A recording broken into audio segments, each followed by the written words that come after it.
Mbote bandeko bozali kolanda biso de partout boyebi esali ete mikolo mingi tozalaki lisusu na bino te na chaîne na bino RDC Monde. Mais alors nous avons le plaisir de vous retrouver parce que vous savez que c'est un souci majeur pour nous. Premièrement de vous informer, deuxièmement de décrypter aussi ensemble l'actualité avec vous. Alors bokozala na komesana ya komonaka elongi o très souvent na chaîne na bino parce que nous serons là en train de parler des actualités au sein de la RDC mais aussi dans le monde.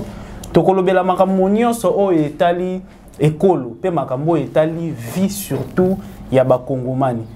Kasi yango lelo ezali émission penza ya liboso o tozali kobenga salon de décryptage kasi awa nde tokobanda ko décrypter ensemble. Alors sans plus tarder, nous allons commencer par les sujets d'actualité o tobongisi po na bino na ngonga mwa mukie kasi boyebi ensemble nabiso eloko yotaki koleka très récemment à activité moko ya monene o etalaki musique ezalaki concert ya artiste chrétien moko monene o elekanaki na stade des martyrs mais fort malheureusement concert wana et ses soldats qui mabe tomonaki ba kongomani ebele ba kufi na kati wana selon information officielle o tozwaki na ba officiel congolais notamment à partir ya gouvernorat ya ville ya Kinshasa pe autorité au Azali Kamba Bango Nyonso, j'ai parlé ici du VPM de l'intérieur, le ministre Chabani a lobby que Bakongomani ou Bakoufaki wana bazaki 9. On a eu 9 morts à peu près. Et hormis les 9 morts, nous avons eu aussi des blessés. Kasi bande komisusu bazokaki, to monaki gouverneur ya ville la salaki ronde ya ba hôpital place nini bazalaki. Mais la question principale au tozaï komi tuna. Bakongomani mususu bazali kokufa o tozali komona na este kasi ekokite lors ya ba activité ndeti ya boye ya ba concert tozali komona pe bandeko na biso ba ekokufa. Mais la question que nous nous posons ici, ba responsabilité wana. Aujourd'hui nous avons vu des familles qui sont en train de pleurer les leurs. Nous avons vu des frères et des sœurs, tout mona ki image ndeti ya mwana moka otaki à peine ya kozwa examen d'état na ye a se renda ki na concert wana malheureusement à perdre vie.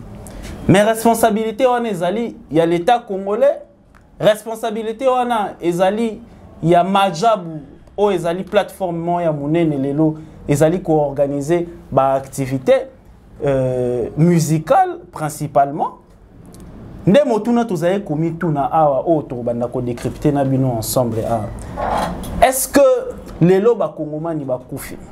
Tomoni ba message notamment ya Yemoko le concerné direct le pasteur Mike Kalambay a présenté ba condoléances na ye biso pe tozali ko présenter ba condoléances na biso pour le compte ya chaîne RDC Monde pour na bandeko o ba bungisi ya bango.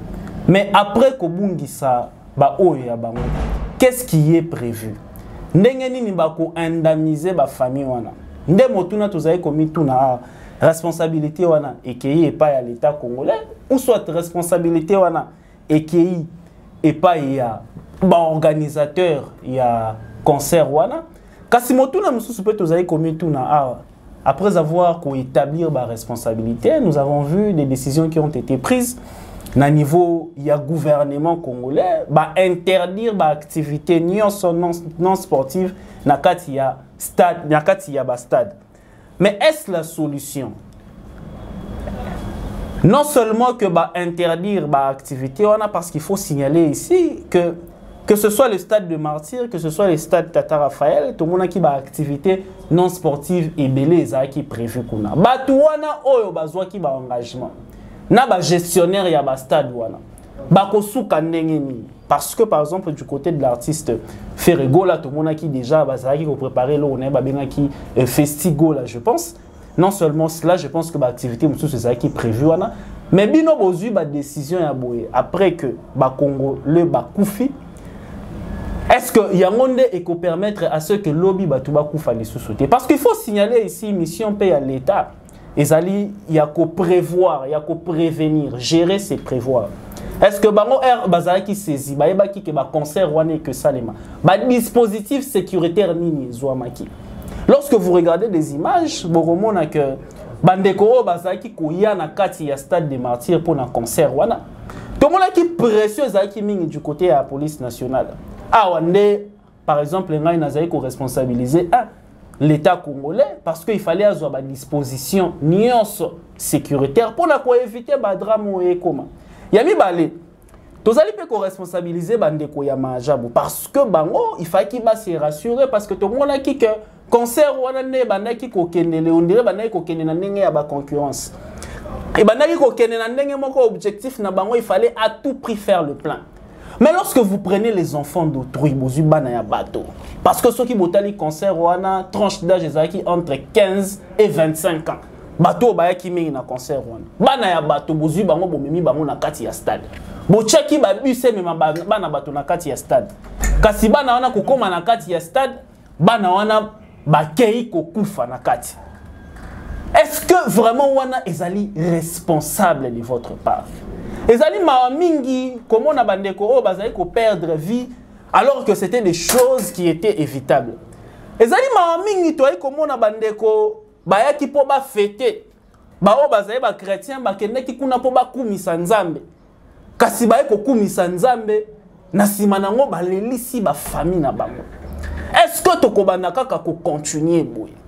Ezali motuna tozali komituna. Ya mibale tokolobela pe la question il y a insécurité.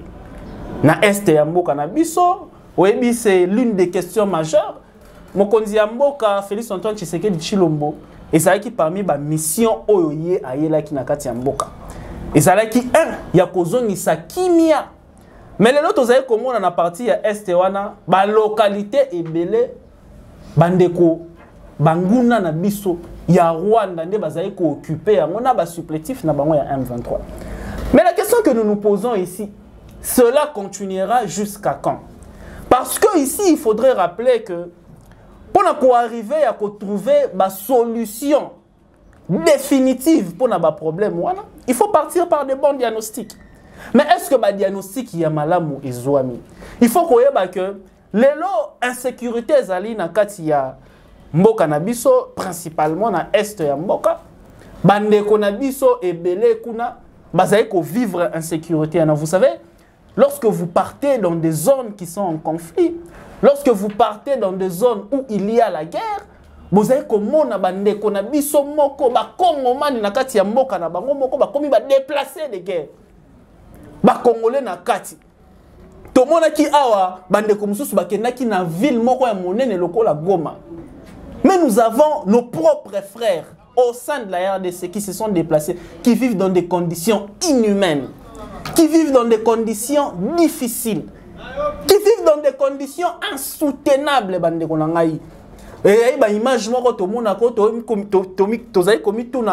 Est-ce que vraiment, Tilelo, Tozali, Penza, peuple, kasi torosu qui s'appelle décrypter na maniola, est-ce que c'est normal na est kuna bazaye koboma? Mais biso na ouest tozali ko festoyer.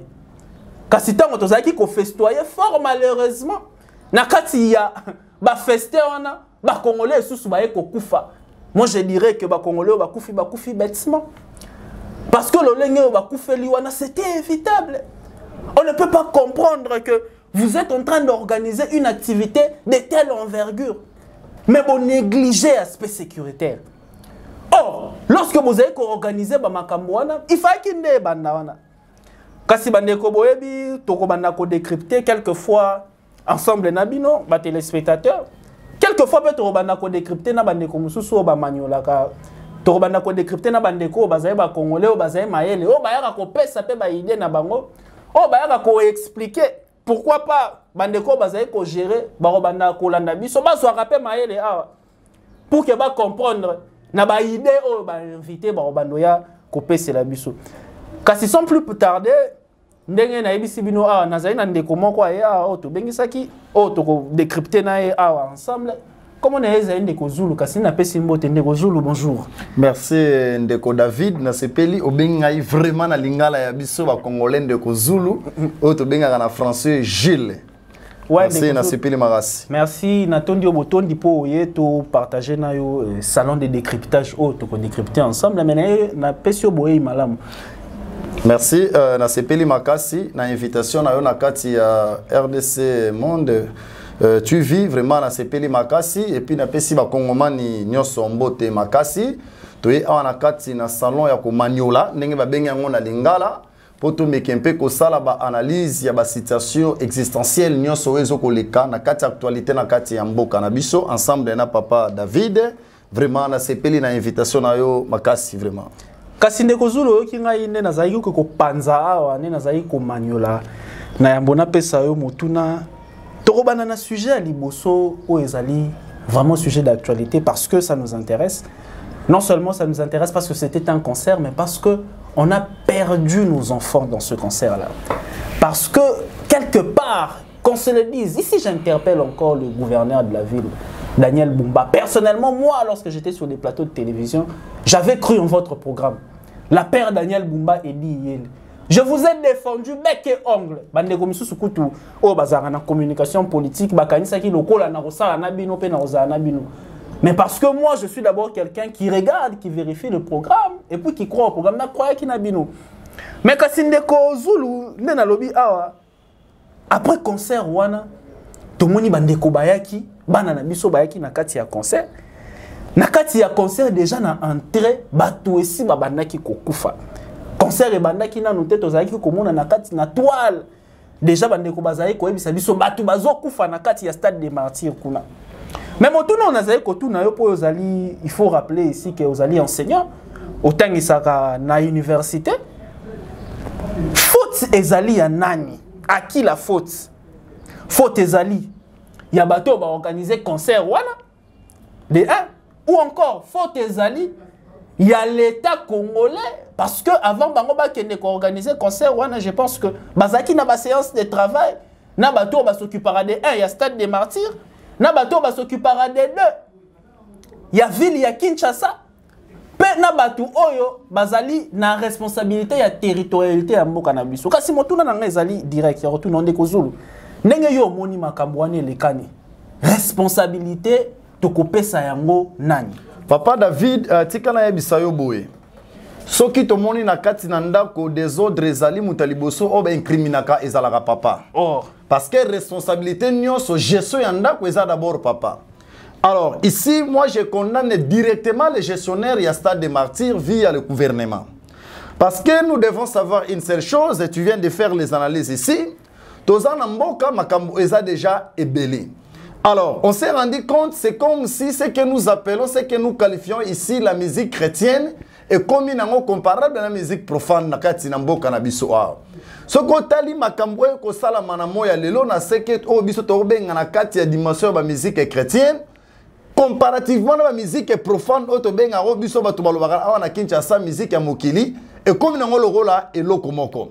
Tikana yebisa yo nga na nzela nazomona bato bakomi plus loin ya ko comparer frère Kalambai na frère Moïse Mbiye bakomo sala bango comparaison lokola frère nanani na Fali. oh Alors e bandaki boy liboso to mona ki frère asala ka concert et sala ki play Fali asali concert et sali play tozongi na musique o to benga ka musique chrétienne ici dans notre langage quoi on s'est rendu compte que à tout prix Moïse Mbiye a tchaki ba stratégie na ba stratagème na en jeu oyo yepe atonta ki stade et à tout prix concurrence na ye o to bengi frère Kalambai yepe il a fallu en mettre ma stratégie et belé à tout prix non seulement parce que musique chrétienne les concerts de musique chrétienne c'est d'abord pour adorer et louer Dieu c'est d'abord ça ce qui est considéré comme une mission principale mais c'est comme si on s'est rendu compte monsieur David na kati ya mboka na biso la musique chrétienne batu ba dévier ce qu'on appelle cette mission primordiale.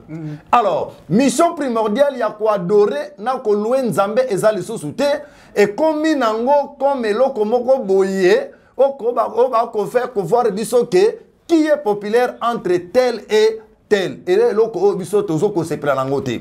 Nazongi monsieur David ko condamné gestionnaire à stade.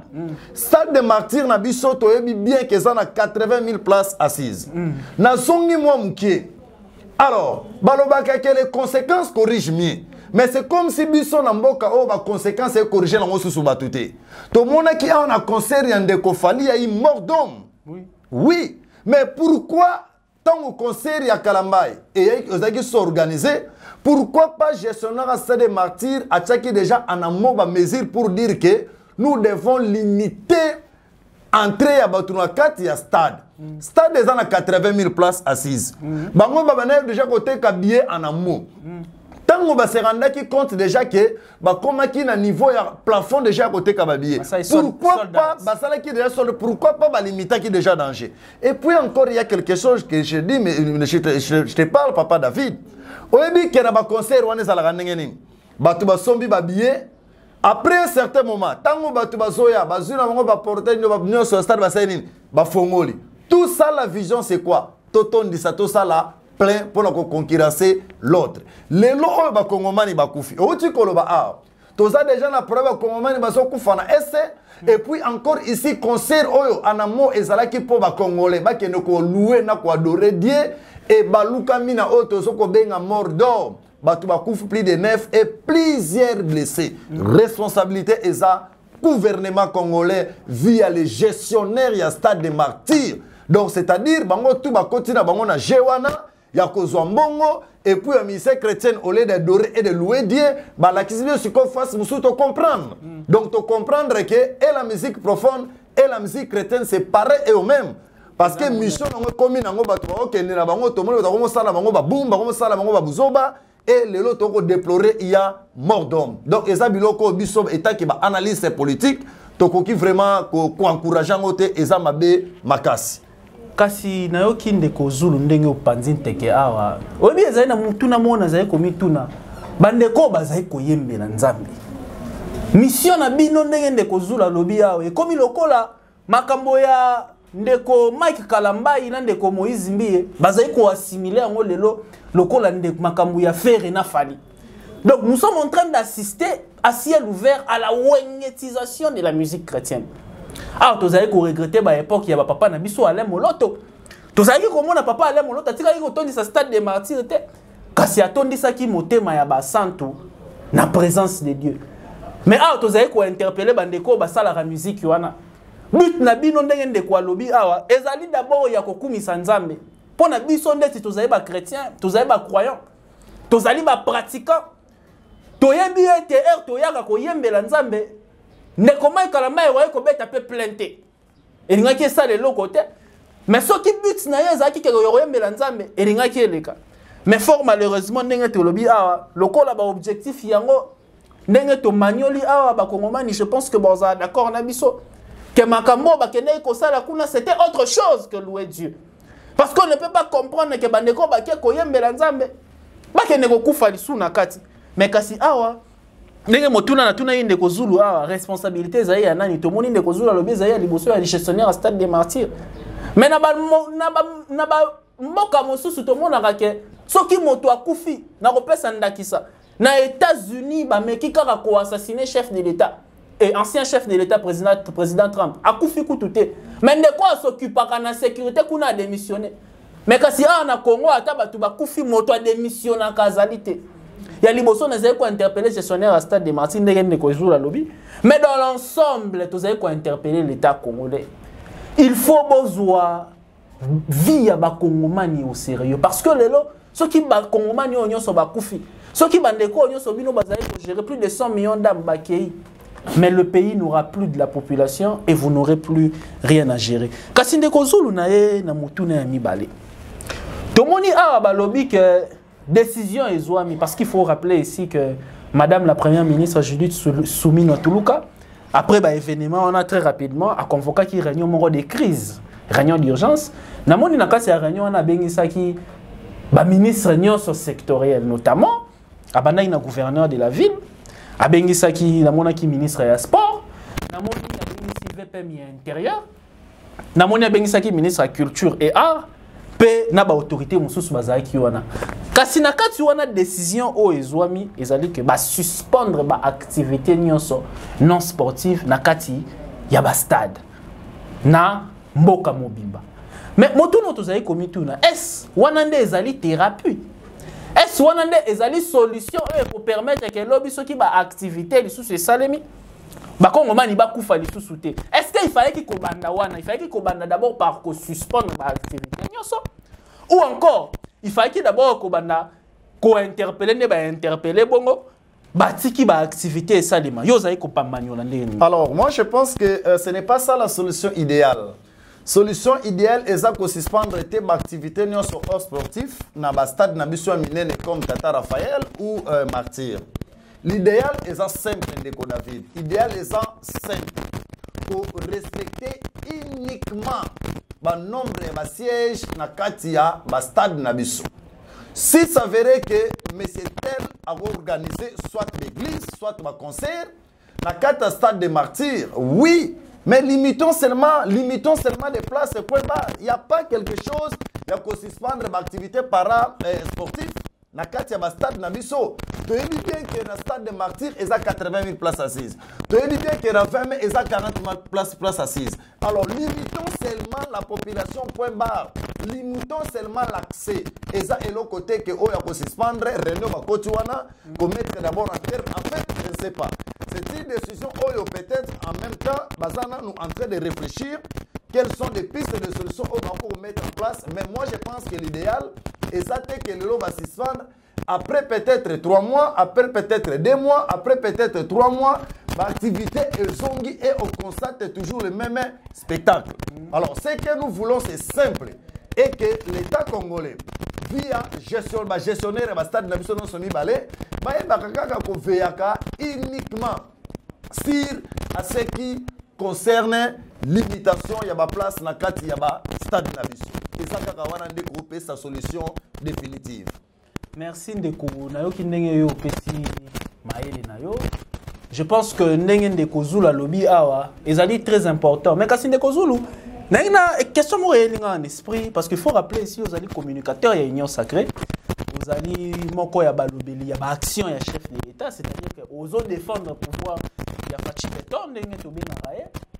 Mais na sala ki réflexion mo bande comme tout sous balobi que est-ce que vous trouvez normal lorsque na est bazai kolela biso a na ouest tozai ko fêter eza lokola ndaku o eza na matanga et puis en même temps bazo ke nesu ko sala fête yo bandi ndenge nini côté wana. Alors Ndeko David na éviter soki eza malamoko sous question ou question fondamentale pour na monaki na l'ordre il y a descriptage na yo olobaki ke tokolobela makambo ya guerre Italie justement to alors malamoko ngana lobi boye guerre ya est partout où moi je passe j'ai toujours dit que eza guerre oyo ba imposer biso soit via autolobie par Rwanda na ba partenaire oyo basali banda communauté internationale oyo biso nyonso toyebi yango tango biso toye na masolo moi étant que communicateur ya union sacrée tango biso toye na masolo papa tokutaki guerre oyo parce que les Congolais ba Congomani il faut baye bango malamu omoni rôle ya science et politique et permettra biso tozwa conscience ya dimension la réalité sociale to comprendre le fonctionnement du régime politique ainsi que leur évolution. C'est-à-dire quoi? Faut to comprendre le Congo à l'élo papa David, faut to tala peu Congo ya lobby pour que ça biso to comprendre le Congo à l'élo. Guerre ya batu ya M23 et sa guerre o est remontée histoire musika. Mais avant biso to na masolo, pouvoir qui en place aucune déclaration officielle que nous sommes agressés par les Rwandais. Parce que les M23 et ça kaka JC Koki vide, oyo ba responsable direct baza simaya M23. Yango moni à un certain moment tango ba son de cloche et komaki ebele, ba ke kopesa nanga neko nanga offre po ye abima ayana biloko na ye ba AFC wana. Ce n'est que rien. Et ça eloko oyo biso ba agresse ba imposer biso la guerre de l'Est. Mais tala loko moko côté ngai na o mekempe komema ba kongomani na réflexion. Fachi Beton a la volonté ferme et définitive de mettre terme avec la guerre de l'Est. Oh, Mission Sotobi, que c'est une guerre très compliquée et très cyclique. Yango omoni ceci, à un certain moment, président de la République à Lobiboui, je ne vais pas dialoguer avec ces gens-là. Tout faut comprendre que quand le président parle de dialogue. Permettez-moi au lobby, je ne peux pas dialoguer. Je signaler deux sujets, deuxième sujet, je ne peux pas dialoguer. Quand c'est tout comme on a na toile encore ordre de mission moko signé par le ministre de la Défense. VPM, je pense à ça, vice-premier ministre, ministre de la Défense, Guy Modiavita, ouais. Atinda ki batu, selon document wana o ezali officiel, en la personne du professeur Baala. Professeur Baala Zali nani? Professeur Baala Zali coordonnateur il y a DDPRC. DDPRC Zali et l'État congolais est créé pour la démobilisation, puis réinsertion. Il y a des rebelles qui coopèrent dans l'Est. Quand si on lobby chef de l'État bien qu'on dialogue, mais tout le monde qui n'a qu'à tu as ordre de mission mon ko signamaki et tinda ki ndeko wana akende na Uganda. Alors kasi paraît titi kanga si ça motuna na ngai akoma ki pe kuna na Uganda or to ko apprendre awa que ye azala ki mandaté té. Mais la question qu'on se pose parce qu'il faut rappeler que na retour il y a professeur Baala na pied d'avion ka à l'aéroport Anjili bakanga ki il est actuellement aux arrêts. Oui, aux arrêts. Mais la question qu'on se pose, quelle est la politique claire du gouvernement congolais en ce sens? Et ça, est-ce qu'il faut qu'on dialogue? Est-ce que chef de l'État, n'est pas qu'on dialogue? Est-ce qu'en même temps, ça se contredire parce que tout le monde dit d'une part, il y a qu'on dialogue? Mais tout le monde dit, professeur Baala Kenaki, au nom et pour le compte du gouvernement congolais, pour les offices, il y a président, il y a Ouganda, pour négocier, il y a AFC, il y a M23 Malobonga. Alors, Papa David, avant qu'il ait répondre à la question, on va répondre d'une manière automatique. Si on a ça, l'analyse. Merci, Papa. Dans le Bible, du point de vue diplomatique, il y a 3 options scientifiquement prouvées au cas où si le pays est agressé. Toza, na ba élément moko pirema diplomatique. Na koyebi sayo il y a 3 approches oyo epesa succès na ba problème nyonso na ba problématique nyonso au cas où une nation est agressée comme nous sommes agressés. Na koyebi sayo tozaka na approche moko ba bengaka approche réaliste, toza na approche moko ba bengaka approche libérale et toza na approche moko ba bengaka approche constructive. C'est-à-dire quoi? Au cas où votre pays est agressé, dans l'approche réaliste développée par Obès et Tissidide, ils disent ceci. Dans cette approche, au cas où vous êtes agressé, la seule option que vous devez mettre en place, vous aussi vous devez faire quoi? Se battre, c'est-à-dire la guerre. Il faut entrer au front avec l'ennemi. Il faut Mobunda. On a une approche réaliste. Mais à côté de cette approche réaliste, Papa David, tu as une approche libérale développée par Montesquieu. Montesquieu a une approche libérale pour résoudre les conflits ou pour résoudre les problèmes de guerre. Si au cas où vous êtes agressé, la guerre n'est pas toujours une fatalité. Il faut aller sur les concertations et le dialogue. Mais 3e approche, approche constructivisme. Dans cette approche constructivisme, c'est quoi? Attention, vous êtes agressé. Mais il faut aussi observer la population. C'est ça qu'on appelle la représentativité mentale. Est-ce que les gens qui sont à la guerre, est-ce qu'ils sont d'abord prêts d'en finir avec la guerre? C'est-à-dire qu'il faut d'abord commencer à sensibiliser Binon Batuna Binonan. Alors on a répondre automatiquement. Politique nini oyo union sacrée et mettre en place pour en finir avec la guerre. Parce qu'on n'a pas assez de temps. Papa David avant biso ce que to saleli ba accord nyonso. Oyo République et Signan ensemble avec les gens de l'Est pour en finir avec la guerre de M23. Au total, il y a au moins 6 accords. Non, plutôt 5 accords. L'État congolais a négocié déjà en 2009 dans CNDP. Oya Laurent Kunda. À travers cette négociation, il n'y a eu pas la solution. Après la guerre de M23 et Bima les Soussou. Accord, il y a Addis Abeba et Salama Vi à Sergel en 2013. On négocié à Addis Abeba pour trouver toujours la paix. Après la situation des mers. Au même moment, tu sais que encore la processus en Aéro, on a un groupe armé toujours pour chercher la paix. Et il n'y a eu pas quoi? Solution. Tokesu Soyebi, déclaration Oyo et Salama, à niveau ya Goma, toujours le 13 décembre avec le groupe de M23. Toujours à travers les dialogues, solutions et Zomate. Incessamment, et je t'apprends, en fait, dans le Congomani, fait Yanini, ya Luanda. oyo ezongi lisusu. Mais Fachi Beton à comprendre ceci. L'État congolais a sala ba dialogue ebelé na M23 mais et aboutira na paix durable. Parce qu'il y a la différence entre la paix et la paix durable. Et la paix définitive. Papa David, tu as kende, tu as kende, voilà. Mais bandeko ya ngambu mususu bandeko ya M23 bandeko ya ancien président Joseph Kabila. Kasi to mona baloba en longueur de journée à OK. M23 obozaye komona oyo bango ici basilisa ki. Voilà, na répondre au malamoko zela papa. En 2013 voilà, faisons n'existait plus. Faisons une analyse. Mais c'est avec l'avènement de Fachi Beton. Regardez, bango tong olobi ke bango basisa M23. Attention parce qu'il y a des secrets d'état. Tala l'époque na bango M23 za Goma. Mais biso pouvoir la biso M23 tu ko za Goma te. Donc pour te dire que tong bango baloba ke babunda, je te dis que papa enlevez-moi dans cette option-là. Parce que ceux qui bango basili sakiango, pourquoi bazongi susu? Donc pour te dire ceci que il y a eu trop de négociations, de dialogues. L'État congolais n'avait pas bien dialogué. Raison pour laquelle j'étais parlé de trois approches. Maintenant, biso politique, il y a union sacrée et zanini.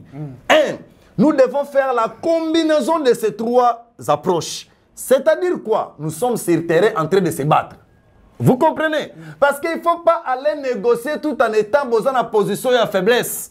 Parce que si vous négociez, vous êtes dans une position de faiblesse, on va vous écraser.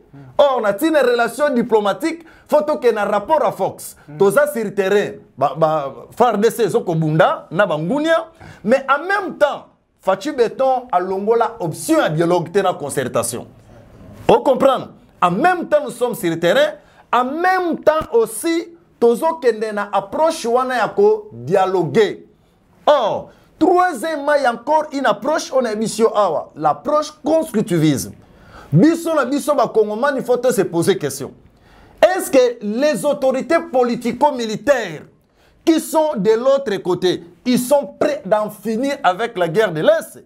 Ils ont point d'interrogation renversé, Papa David. Raison pour laquelle, quand il y a option constructivisme, tu vas se rendre compte que l'État congolais est ce qu'on appelle peine de mort.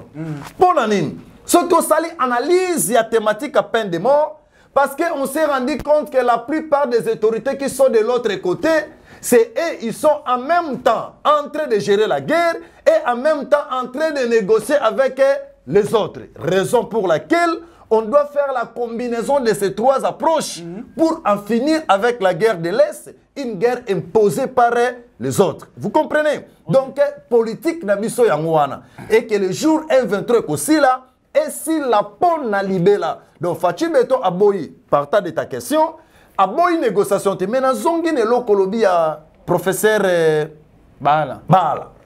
Regardez. Oyo Bakangi, Papa David. Nous devons être des intellectuels dans ces pays. Comment à un certain moment, même les gens à qui on confie des grandes responsabilités, où ils ont un secret d'État, ils ont une mission. Allez faire ceci et tu exposes certaines choses sur la place publique. Non. Quand on dit qu'il faut être un homme d'État, il y a un moment où il faut ramener une dimension comme État. Mboka soeza État, balobara sur la souveraineté, balobara sur la propre sécurité à la territoire, dans la population. Mais les Congolais, donc tu vois que d'une manière générale, nous avons un problème de représentativité. Raison pour laquelle, pourquoi Aza interpellé? Parce que, Vandi bon les réseaux sociaux, tout le monde ordre d'émission, yo batindio allait négocier. Mais pourquoi en fait tu dois exposer d'arrêter? Ozomona kena mboka la biso moko nanu ba Congolais, photo comme na ba dimension moko ya kolinga ke guerre ici là. Omoni. Donc biso mo photo accepter. Donc les autorités politico-militaires doivent accepter que nous devons en finir avec les guerres de l'Est. Ce qui biso moko to lingité et que derrière la guerre de l'Est, les gens en profitent et la guerre doit toujours faire quoi? Toyoki ondenge olobi makambo ya guerre à Est parce que il faut qu'on rappelle que nakati ya chaîne nabiso RDC Monde qui a parmi les sujets majeurs auto bandako développer parce qu'on ne peut pas accepter que ndenge na lobaya biso ba Congo mani to zaina Ouest principalement au biso to vivre na Kinshasa to bandaka ko fêter to bandaka ko festoyer de l'autre côté tout le monde na bandeko na biso bazaye ko kufa c'est inacceptable. kasi namona ki pe ndenge bandeko bayaki kokufa na stade des martyrs na santaki sensibilité à ba autorité au bazaki nango. Nous demandons aussi aux autorités bazana la même sensibilité lorsqu'il s'agit d'autres Congolais qui meurent ailleurs qu'à Kinshasa. Ça voudrait dire que ba Congolais bazaki kokufa par exemple na ba inondation namona ki na Kaele si j'ai bonne mémoire. Namona ki bo se réunissa ki d'urgence bo été madame la première ministre Judith Tuluka. Vous avez quoi interpeller bino? Na sepela ki na madame Judith Soumina Tuluka première ministre après ma prise de fonction na ye akenda ki très rapidement na este kuna pour na komema message moko ya réconfort ezaki signe moko ya malamu kasi ndeko Zulu na ebité soki ozane lokwa suka ya koloba parce que nous devons rappeler que autres avez ko sala ezali ngonga la télé c'est le temps on ne peut pas avoir tout le temps ya koloba makambo nyonso pe ya kopanda matière nyonso to sentir oye nango je te donne maximum 5 minutes pour finir. Qu'est-ce que tu peux dire aux autorités au Bazaï par rapport à deux sujets autodéveloppés? Et là, on a préconisé pour la bango. Et là, on a bango pour que tout le monde a makambo ezongate ya liboso etali bato bakufi na kati ya concert ya ndeko Mike Kalambai. Ya mibale ya ndenge guerre ezo salema awa kasi na profiter pe na tuno mutuna oyo. Tomoni parquet et requérir peine de mort contre Corneille Nanga. Parce qu'il faut qu'on rappelle que le procès est en cours. Le procès à Bandeko a créé AFC. Au Bandeko a vu décision à Koboma Bandeko na bango ba Congolais. Mais tout le monde l'État congolais a télémi. Kasi tout le monde procès est bandaki. Mais kasi wana ministère public a saigné le tribunal wana ba condamné Ndeko Nanga na peine de mort. Au banzini ni pona yango ya liboso ya mibale okosilisa na makambu on a ébisu en tant que parce qu'il faut qu'on rappelle aux alliés enseignants d'université ba proposition aux alliés ko sala pour na bandeko bazai ko kamba pour lobi ba biloko to zai ko monezo mesusu. Merci David, merci.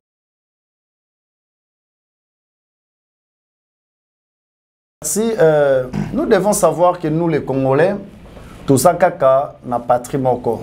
Ezaka eloko moko nzamba pesa biso eza mabele la biso o eza rempli na bomengo.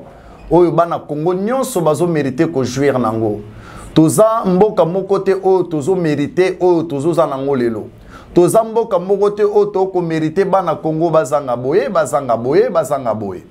Alors, partant ya procès o babenga en français procès par contumace o ezoleka na yolo na parkinani na prison ya Ndolo kuna. Je pense que eza exemple moko ya malamu oyo ministère public a sengi ke ba condamné monsieur Nanga na peine de mort. Pour la nini Ndeko Nanga aza considéré comme la personne qui a trahi la République. Je tiens à rappeler aux Congolais que Ndeko Nanga fut président d'une institution apolitique, ce qu'on appelle CENI chez nous ici. Acteur de la société civile. Mais le lot éviter motivation ou etini Ndeko Nanga à trahir République, à trahir Mboka na ye.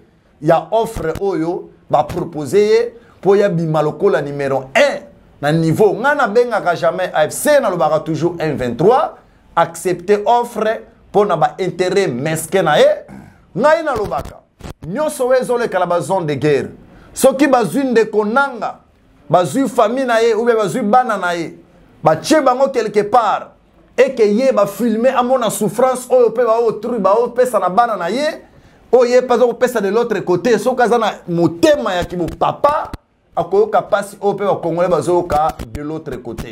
Donc na sepeli nango makasi na 5 personnes au bazala qui interpellé ce que total qui procès wana okoka moko alobi que bango motivation na bango il a accepté que aza Ndeko na famille ya kati ya Nanga que ye accepté que a rejoindre qui mouvement wana parce que situation socio-économique en mboka zabiete. Mais na ba émission mususu na ko détailler bino pourquoi nous sommes dans cette situation socio-économique très désastreuse na kata mboka na biso.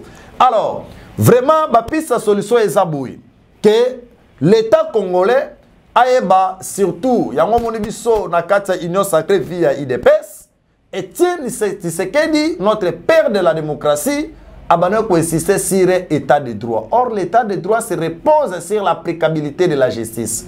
C'est seulement la justice n'est que tombolambo canabiso oyo. Faut justice ezala appliquée. Concernant makambu oyo toko déplorer ba mort d'homme ou eleki na kati ya stade de martyr, toko senga na l'état congolais ndenge na yebiso ki yo papa David que désormais na ba activité non so parasportif oyo ko sala na ba stade na biso ba limiter nombre ya accessibilité quand même na kati ya ba stade pour tout le monde lisusu te déjà que ba tout bazala endeuillé comme ça pour que ba convoquer ba réunion d'urgence pour na koluke pe condamner famille parce que ba sombaka mutu te ata ba pesi ba famille ya batu wana ba million mais soki mutu akei déjà kei donc eloko oto ko senga makasi respect strict ya accès na kati ya ba lieu public na ba événement no sebo salama na kati ya stade vraiment na remercie makasi. Merci Ndeko Zulu, merci ndenge oyaki ko partager plateau na biso ndenge oyaki ko décrypter ndenge tozaye koloba na biso ndenge oyaki ensemble to panza to kabula mayele po ete to meka kotalisa na ba oyo bazali ko diriger Congo to proposer bango pe pour que lobi to mona situation ya ba Kongomani s'améliorer kasi na tonio boto Ndeko Zulu na yebi ete ezali mbala liboso pe ya suka te na yebi ke tozana na habitude ya kozalaka na yo awa pour que to partager plateau ensemble pour que to décrypter ba actualité et banda kozala kasi de l'autre côté na sengi na pesi pe botoni na bandeko ba kolanda biso o bazali kolanda biso à temps réel to ebisi bango ete ba komesa na tour na biso parce que nous sommes de retour na kati ya chaîne na biso RDC Monde kasi to kosenga na bino bisusu déjà bosala ki yango mais bosala ngo bisusu bo s'abonner abonnez-vous massivement dans cette chaîne a on est place pour banda kozwa information ya solo pe bo bonozwa décryptage ya malamu kasi ndeko na pesi yo isusu matondi mingi ndenge oyaki na pesi bandeko balandi biso matondi kasi to pesi bino rendez-vous prochainement to pesi bino rendez-vous kala mingi te bientôt lisusu to kozale longo na bino pour que boya kolanda ndenge tozali kobeta masolo ya Congo ndenge tozali kobeta masolo ya mboka kasi pona ba o peut-être ba yo ka lingala te.